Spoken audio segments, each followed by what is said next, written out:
继续要来关心南投二万大吊桥发生一火外，细汉囡仔跋落去桥骹不幸无命意外。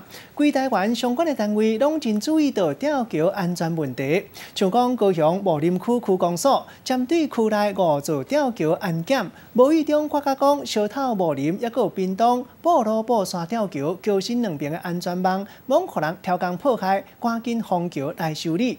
另外，家人毛市议员发觉到暖暖区的顶内吊桥安全网下骹无捌，互人袂放心。这个桥有个洞，很危险呢。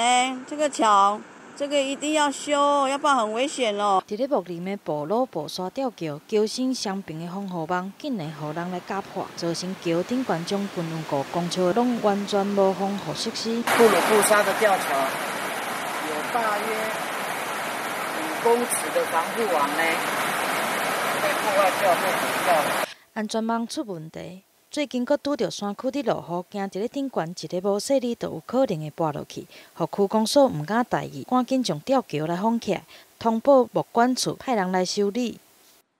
向我们茂管处来申请经费，将我们茂林区所有的一个桥梁来做一个全面的检视的一个动作。南投2万大吊桥发生细汉囡仔跋落去桥骹的意外，捌伫咧8八风灾受到影响的高雄木林地区，嘛是受到关心。区公所随着针对区内底5座吊桥来做安全的检查，却意外发现布路布沙吊桥互破坏，随着来封桥修补。另外，伫咧家人嘛有市议员针对暖暖区的吊桥提出安全的责任。我讲实在话，这其实蛮危险。站在这个公安立场，这个其实真的蛮危险。你若真正较细汉的无说哩。不过，市政府强调，早就已经派工程单位对市内4座吊桥来咧做安检，安全是无问题。让细汉囡仔跋落去桥骹的意外，嘛，互全台湾吊桥的安全受到注意。记者综合报道。